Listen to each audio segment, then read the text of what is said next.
जिन लोगों ने उनको उकसाया, फर्जी मुकदमा दर्ज कराया, और जहाँ तक कि जो थाना प्रभारी हैं उनके खिलाफ भी, जो विवेचक हैं उनके खिलाफ भी, सभी लोगों के खिलाफ कम से कम इसमें 20-25 लोग शामिल हैं। इन सभी लोगों के खिलाफ धारा 306 आईपीसी के तहत, 306 में क्या है?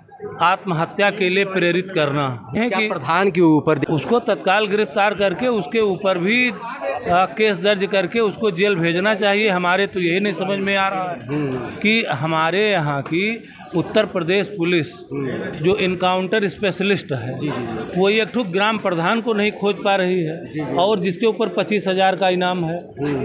ऐसे लोगों का इनकाउंटर होना चाहिए। बिल्कुल इनकाउंटर होना चाहिए, तभी समाज में अपराध रुकेगा।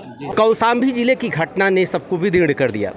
ज़मीनी विवाद और प्रधानी के चुनाव में वोट न देने के कारण जिस तरह से एक 8 साल की बच्ची को यूज किया गया, उसको अपने विरोधी के घर, जो ब्राह्मण परिवार है, राम बाबू तिवारी का परिवार, वहाँ पे भेजा गया और उनके बच्चे पर बलात्कार का आरोप लगवाया गया। ये घटना पूरे देश में एक चर्चा का विषय बनी हुई है, लेकिन सच सामने आ गया। मामला हाईलाइट हुआ, राजनीतिकरण हुआ, मीडिया ने जब आगे बढ़कर अपनी जिम्मेदारी का निर्वहन किया तो फिर से जांच हुई। जो उनका बेटा जेल चला गया था, पास्को एक्ट में 164 का बयान दर्ज हुआ। बच्ची ने कहा कि हमारी माँ ने हमको बहलाया था, फुसलाया था, ऐसा कहने के लिए। हालांकि बाबूराम तिवारी चले गए, वो जहर खा लिए, अपने बेटे को तो छुड़ा नहीं पाए, पैरवी करते रह गए, और उनकी अंत्येष्टि में भी बेटा न पहुंचा। न्याय मिला लेकिन देर से। लेकिन अब क्या होगा बाबूराम तिवारी का? 164 के बयान पर अब विरोध दर्ज कराया जा रहा है विपक्ष के द्वारा, राजनीतिज्ञों के द्वारा। हमारे साथ एक बार हरिओम दुबे जी, अधिवक्ता हैं कचहरी के। सर, पूरी घटना पर आप क्या कहेंगे? देखिए, जो घटना हुई है ये बहुत ही निंदनीय घटना है। इसकी जितनी निंदा की जाए कम है। सबसे पहले तो राजनीतिक लोगों द्वारा एक नाबालिग बच्ची को बहला फुसला करके और इस तरीके का वो केस दर्ज कराया गया, जो नहीं होना चाहिए था। दुश्मनी की तमाम वजहें हैं, तमाम और चीज़ें हैं, लेकिन जिस तरह से बच्ची को मोहरा बनाया गया वो गलत था। और सबसे बड़ा पहलू ये देखिए कि मोहरा बनाने वाला कौन था? ग्राम प्रधान था। ग्राम प्रधान जिसके ऊपर कई मुकदमे हैं। वर्तमान में वहाँ के पुलिस अधीक्षक ने उसको भगोड़ा घोषित किया है और उसकी संपत्ति भी कुर्क करने की तैयारी है। उसके परिवार के 2 लोग जेल में भी हैं। उसने पूरी साजिश रची इनके परिवार के प्रति, और उस साजिश में स्वर्गीय राम बाबू तिवारी जी के लड़के को फंसाया गया। उनका लड़का विवाहित है, और जिस समय की घटना बता रहे हैं उस समय वो लड़का वहाँ पर मौजूद नहीं था। इसी वजह से राम बाबू तिवारी बहुत आहत थे। उनको यह लगा कि जिस वक्त की घटना ये बता रहे, लिखा रहे, लड़का हमारा मौजूद नहीं था। इसके बावजूद भी लड़के के ऊपर हमारे रेप का मुकदमा दर्ज करा करके और उसको जेल भिजवा दिया गया। और वो न्याय मांगने के लिए अधिकारियों के पास दौड़े, थाने पर गए, तमाम एप्लीकेशन दी, लेकिन उनकी कहीं पर सुनवाई नहीं हुई। अंततः आहत हो करके उन्होंने आत्महत्या किया, क्योंकि उनके मान सम्मान को बहुत ज़्यादा ठेस पहुंची थी। लेकिन आप इसका एक पहलू देखिए कि एक बार एक पक्ष, जो पीड़ित पक्ष था, उसने झूठा मुकदमा लिखाने के बाद आंदोलन किया गिरफ्तारी के लिए। उसके बाद जो लोग, जब गिरफ्तारी हो गई जो उस आंदोलन में शामिल थे, वही लोग जब इस घटना की सच्चाई सामने आई तो वही लोग फिर प्रदर्शन में उतर आए कि नहीं, इसकी निष्पक्ष जांच होनी चाहिए। मतलब देखिए कितनी गंदी राजनीति है कि एक बार राजनीति होती है कि इनको गिरफ्तार करिए, और जब सच्चाई सामने आती है तो वही राजनीतिक लोग जो गिरफ्तार कराने में थे वही फिर से धरना पर बैठते हैं और कहते हैं कि नहीं, इसमें निष्पक्ष जांच हो।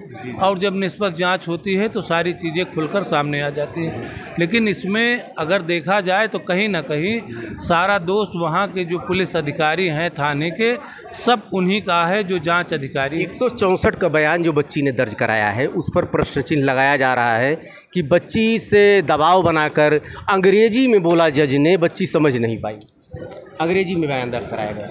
नहीं, ऐसा कुछ नहीं है। यह जो आरोप लगाते हैं ये गलत है। मजिस्ट्रेट छोटी बच्ची से अंग्रेजी में पूछ ही नहीं सकता है। और रही बात, चूँकि जब बच्ची ने इस बात को स्वीकार कर लिया कि मेरी माँ ने जो मुझे बताया था, जो उन्होंने कहा था मैंने वही कहा, तो इसमें न्यायपालिका और मजिस्ट्रेट पर किसी भी तरह का आरोप लगाना बिल्कुल उचित नहीं है, क्योंकि कभी भी कोई भी मजिस्ट्रेट हो तो वो किसी भी नाबालिग बच्ची से जो 8 साल की है या 10 साल की है, गांव की रहने वाली है, उससे कभी वो इंग्लिश में कोई क्वेश्चन कर ही नहीं सकते हैं। एक यादव सेना के अध्यक्ष वो कह रहे हैं कि इसको लेकर सुप्रीम कोर्ट जाएंगे, क्या ये संभव है? देखिए, कुछ लोगों की ब्राह्मणों के प्रति बहुत ही गंदी और दूषित मानसिकता है। एक तरफ वो ब्राह्मणों के प्रति आग उगलते हैं, उसके बाद वही फिर भगवान परशुराम जयंती पर माला लेकर के खड़े हो जाते हैं। ऐसे नकली लोगों से और जो पाखंडी लोग हैं, ऐसे लोगों से ब्राह्मण समाज कभी घबराता नहीं है और वो ऐसी किसी भी घटना परिस्थिति का मुंहतोड़ जवाब देने के लिए हमेशा तैयार रहता है। उप मुख्यमंत्री उसी वर्ग से हैं, बाबूराम तिवारी की जाति से, इसलिए जो है दबाव में ऐसी कार्रवाई। नहीं, ऐसा कुछ नहीं है। कोई भी उप मुख्यमंत्री हो या फिर माननीय हमारे मुख्यमंत्री जी हैं, अगर उनके संज्ञान में कोई प्रकरण आता है तो वो सिर्फ इतना ही कहते हैं कि आप इसके निष्पक्ष जांच करिए। पीड़ित परिवार संतुष्ट नहीं है तो न्यायिक जांच बैठा दी जाती है।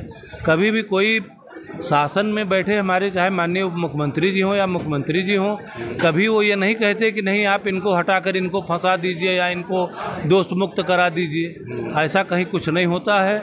और माननीय ब्रजेश पाठक जी वो तो बहुत ही धैर्यवान व्यक्ति हैं।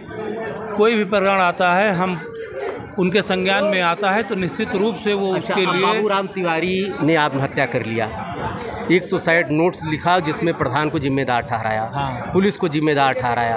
अब तो उनकी जब वो वापस आ नहीं सकते, इस तरह के जो उनको प्रताड़ित किया गया उनके ऊपर क्या कार्रवाई बनती है? उनके ऊपर हम इतना चाहते हैं कि जिन लोगों ने उनको उकसाया, फर्जी मुकदमा दर्ज कराया और जहाँ तक कि जो थाना प्रभारी हैं उनके खिलाफ भी, जो विवेचक हैं उनके खिलाफ भी, सभी लोगों के खिलाफ, कम से कम इसमें 20-25 लोग शामिल हैं, इन सभी लोगों के खिलाफ धारा 306 आईपीसी के तहत। 306 में क्या है?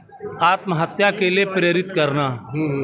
इन लोगों का जो एक्ट था करने का वो यही था कि कहीं ना कहीं वो व्यक्ति आत्महत्या कर ले या खुद मर जाए या कोई कांड कर ले, क्योंकि जब इंसान को न्याय नहीं मिला, उसको आप गाली दे रहे हैं, थाने पर आपसे वो न्याय मांगने जा रहा है तो आप उसको गाली दे रहे हो, उसके सामने उसके दूसरे लड़के को गाली दे रहे हो, तो आदमी इन चीज़ों से क्या होता है, उसका मस्तिष्क काफ़ी प्रभावित हो जाता है, वो अपमानित महसूस करता है और इस अपमान से क्षुब्ध होकर के उन्होंने आत्महत्या की। आत्महत्या का रीज़न क्या था?